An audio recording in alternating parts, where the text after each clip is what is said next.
Hello my dear students. Today we are going to understand induced charge on dielectric in a capacitor. ठीक, किसी dielectric की वजह से किसी कैपेसिटर में इंड्यूस्ड चार्ज कैसे आते हैं, कब आते हैं, इसके बारे में आप पूरी डिटेल से डिस्कस करने वाले हो अगले कुछ टाइम तक। ठीक है ना, तो आइए इसको पढ़ते हैं। क्या हमारा है पढ़ने का? induced charge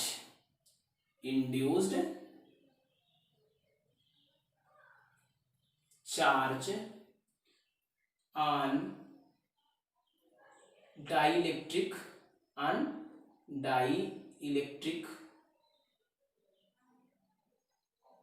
in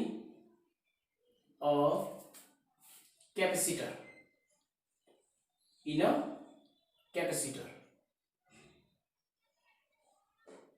ये हमें आज डिस्कस करना है, डिटेल से इसको समझने की कोशिश करनी है। ठीक है, तो इसको पढ़ने से पहले हम आपसे बोलना चाहेंगे कि पहले आप जो कैपेसिटर से रिलेटेड हमारे पूरे पहले के वीडियोस दिए गए हैं उनको आप देख लीजिए, और साथ ही साथ आप चैनल को सब्सक्राइब भी कर लीजिए, क्योंकि आपको अगर आने वाले वीडियोस के नोटिफिकेशन चाहिए और आपके आने वाले वीडियोस के अलर्ट चाहिए तो आप इनको चैनल को सब्सक्राइब करिए और लाइक करिए, शेयर करिए और साथ ही साथ कमेंट तो जरूर करिए। और सबसे बड़ी जरूरी चीज है कि वीडियोस को आप पूरा वॉच करिए। क्लियर? आइए टॉपिक पे चलते हैं। तो हमारे पास मान लो कि ये क्या है, let we have a any capacitor plates. Okay, ये हमारे पास है, ये चार्ज कैपेसिटर प्लेट्स को हमने दे रखा है प्लस क्यू, और इंडक्शन की वजह से इधर आ गया माइनस क्यू। इतना तो आपको समझ में आ ही रहा होगा। ठीक है, इसके बाद आपने क्या किया है, और मैं भी बता दूं आपको कि इस प्लेट की वजह से प्लस क्यू और माइनस क्यू की वजह से एक इलेक्ट्रिक फील्ड है इसकी अपनी खुद की, वह कौन है? ई नॉट है। कौन है? ई नॉट है। ठीक, इसके बाद आपने इस कैपेसिटर प्लेट के बीच में आप एक क्या रख दिए हो, कोई आप यहां पर ले जाकर एक कोई डाइलेक्ट्रिक स्लैब रख दिए हो, कोई डाइलेक्ट्रिक सब्सटेंस की बनी हुई स्लैब रख दिया है आपने, ऐसा किया है इसके साथ।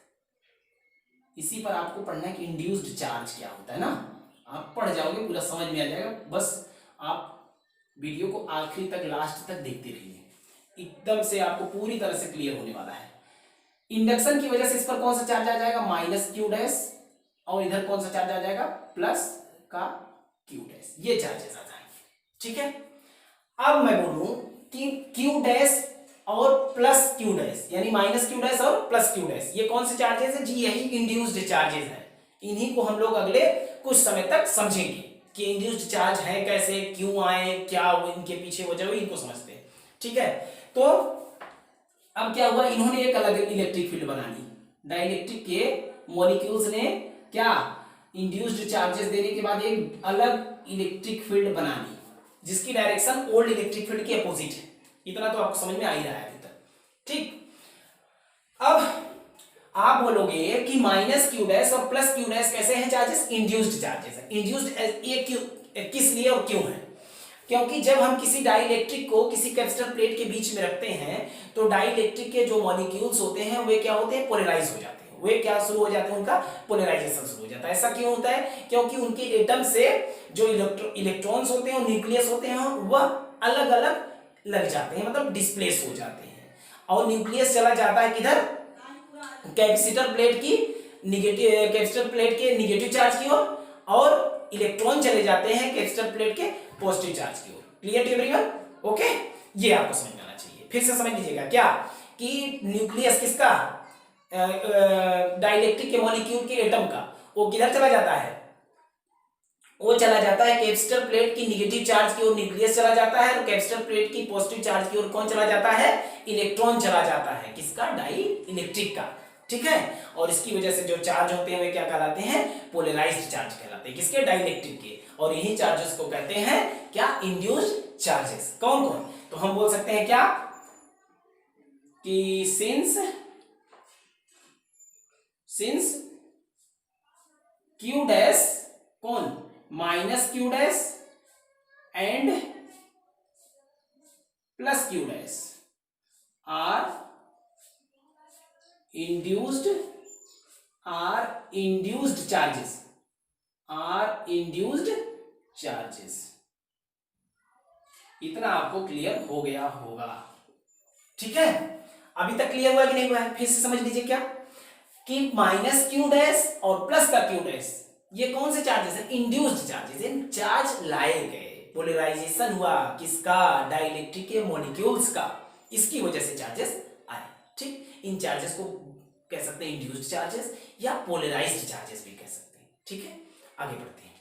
अब हम लोगों के पास इतना तो समझ में आ रहा है कि भाई ई नॉट इलेक्ट्रिक फील्ड जो है वह ई डैश से क्या है? ग्रेटर है, ठीक। तो हम कहेंगे कि नेट इलेक्ट्रिक फील्ड क्या होगी? ई नेट क्या होगा फिर? तो आप बोलोगे जी ई नेट इज इक्वल टू, आप लिखो क्या? ई नॉट माइनस ई डैश। आप इतना लिख सकते हो, लिख सकते हैं कि नहीं लिख सकते? बिल्कुल लिख सकते हैं। ये हमारा है इक्वेशन नंबर फर्स्ट। ये कौन सा इक्वेशन नंबर अपना? इक्वेशन नंबर फर्स्ट है। इसके बाद आप बोल सकते हो कि हम लोग गॉस लॉ के एप्लीकेशन से पढ़ते हुए आ रहे हैं कि अगर कैपेसिटर प्लेट्स के चार्ज डिस्ट्रीब्यूशन का सरफेस चार्ज डेंसिटी सिग्मा है, सरफेस चार्ज डेंसिटी क्या सिग्मा है, तो हम इसको लिख सकते हैं क्यू बाई ए। लिखते हैं कि नहीं लिखते हैं? और अगर इतना लिखें, क्लियर सबको? और मैं बोलूं कि इंड्यूस्ड चार्जेस जो डाइलेक्ट्रिक स्लैब पर आए हैं उनकी वजह से चार्ज डेंसिटी क्या उनकी, तो हम बोल सकते हैं ये सिग्मा डैश है, तो इसको लिख सकते हैं क्यू डैश बाई ए। लिख सकते हैं कि नहीं लिख सकते हैं? आप बोलोगे बिल्कुल लिख सकते हो। आप अगर इतना लिख सकते हो तो आप बोलो कि आप ये लिख सकते हो कि E nought is equal to sigma by epsilon nought, लिख सकते हो ना। और यहां से आप सिग्मा की वैल्यू रखोगे तो आपके पास आने वाला है कि Q upon A epsilon nought. इतना आ रहा है ना। और साथ ही साथ क्या, आप यहां से ई डैश की वैल्यू रख सकते हो। ई डैश कैसे लिखोगे? सिग्मा डैश अपॉन में क्या? एप्सिलॉन नॉट लिखोगे। और इसको लिख सकते हो आप क्यू डैश अपॉन में ए एप्सिलॉन नॉट, क्योंकि सिग्मा डैश की वैल्यू क्या है? अब देखिए ना, क्यू डैश अपॉन ए, तो Q dash upon A into epsilon not हो गया। अब आप इन्हीं वैल्यूज को ले जाकर कहां रख सकते हैं? इक्वेशन नंबर फर्स्ट में। तो आपके पास क्या आएगा? ई नेट कितना आएगा? इस केस में आएगा E net is equal to sigma, नहीं सिग्मा तो नहीं बल्कि ऐसा बोलो आप, क्यू अपॉन में A epsilon nought minus Q dash A epsilon nought. इतना लिख सकते हो। यहां से आप 1 upon A epsilon nought common ले लो। तो आप अगर इतना कॉमन ले रहे हो ए एप्सिलॉन नॉट, तो आपके पास क्या बच रहा है? क्यू माइनस क्यू डैश, इतना बच रहा है। अब आप इतना लिख पाए हो, ठीक। अब मैं आगे आपको कुछ और बताने की कोशिश करूंगा कि अगर मैं बोलूं कि कैपेसिटर प्लेट्स के बीच में जो स्लैब है वह के डाइलेक्ट्रिक वाले मीडियम की है। किसकी है? के डाइलेक्ट्रिक वाले मीडियम की स्लैब है, या मैं बोल सकता हूं ये पूरी तरह से फुलफिल किया हुआ है। कौन सा? डाइलेक्ट्रिक के बीच में के डाइलेक्ट्रिक मीडियम की स्लैब से, ठीक है ना। तो इसको आगे कैसे आप लिख सकते हो? तब बोलोगे जी तब तो आप इस तरह से लिखो जी, E इज इक्वल टू आप लिख सकते हो, या ई नेट इज इक्वल टू आप लिख सकते हो सिग्मा अपॉन में के एप्सिलॉन नॉट, लिख सकते हो ना। जब इतना लिखोगे तो सिग्मा की वैल्यू तो पता ही आपको, Q K A epsilon nought, इतना लिख सकते हो आप। जब इतना आप लिख पाए तो क्या कर सकते हो आप? इन दोनों को एक दूसरे के साथ इक्वल कर सकते हैं, नहीं कर सकते? इसको इक्वेशन नंबर थर्ड सेकंड भी बना सकते हो आप। हाँ, इसको इक्वेशन नंबर आप थर्ड ले सकते हो, इसको थर्ड की तरह ले सकते हो। अब बोलो कि थर्ड किसके इक्वल है? सेकंड के इक्वल है कि नहीं? क्योंकि इसको मैं ई नेट ही लिख दूं भाई, आपकी क्लियरिटी के लिए मैं इसको ई नेट ही लिख रहा हूं ना। ई नेट इज इक्वल टू, अब आप बोलो कि क्या मैं इन दोनों को इक्वल लिख सकता हूं, इनको? तो आप बोलोगे बिल्कुल लिख सकते हैं आप। तो इतना लिख रहे हो तो आपके वो दिख ही रहा होगा, Q K A epsilon naught is equal to 1 upon A epsilon naught into Q minus Q, ऐसा लिख सकते हो ना। अब देखो ए एप्सिलॉन नॉट से एप्सिलॉन नॉट कैंसिल होगा कि नहीं होगा? अगर इतना आप लिख पाए फिर आप क्या करो, इसको आप थोड़ा सा अलग किस्म से लिखो। कैसे? मैं यहां इसको, ठीक है इधर लिखता हूं, हाँ यहां लिखता हूं। यहां लिखने का मतलब ये हुआ कि अब हम लोग लिख सकते हैं इसको Q माइनस Q डैश, इतना ही तो लिख सकते हैं ना। ठीक, आगे देखते हैं, इसको मैं मिटा रहा हूं ऊपर का, आप इसको लिख लीजिएगा, ठीक है। आगे बढ़िए,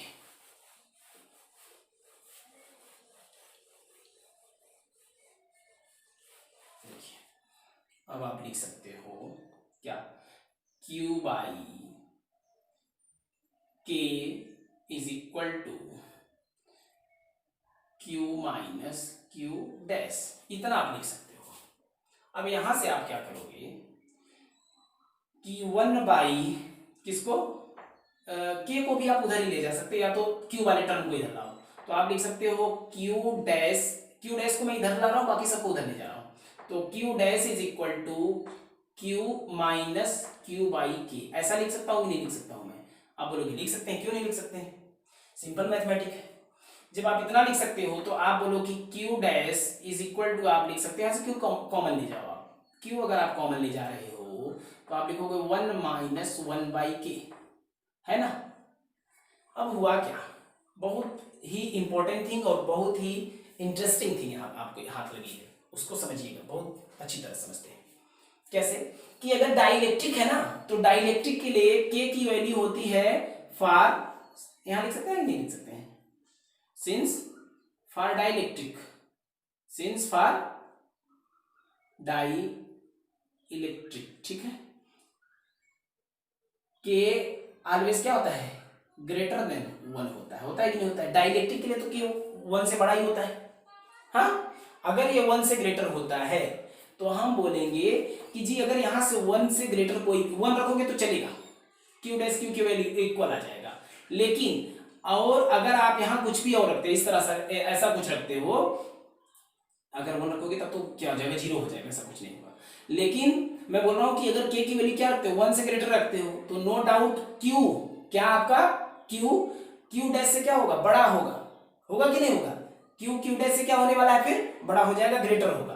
तो आप देखोगे फिर क्या आने वाला है आपके पास, Q is greater than for Q dash. ये आपके लिए एक इंपॉर्टेंट रिजल्ट है, क्या है कि जो इंड्यूस्ड चार्ज आता है किस पर, डाइइलेक्ट्रिक पर, वह कैपेसिटर प्लेट की चार्जेस से क्या होता है, कम होता है, लेस होता है। ये आपके लिए इंपॉर्टेंट थिंग है, आप और इसको और समझो आगे। मैं यहां मिटा रहा हूं नीचे का, आप लिख चुके होंगे इसको, थोड़ा इधर देखिए। अब आप बोल सकते हो जी कि Q is greater than Q dash, ये तो मतलब है कि Q induced charge less than, far less than किससे, ओरिजिनल चार्ज ऑफ कैपेसिटर, ये भी बोल सकते हैं। अब मैं बोलूं कि अगर यहां डाइलेक्ट्रिक मीडियम ना होकर कोई मेटल रख देते, हम लोग क्या रख देते, कोई मेटल रख देते, तो मेटल के लिए K की वैल्यू होती इनफाइनाइट, होती क्या होती है, इनफाइनाइट होती है। For metal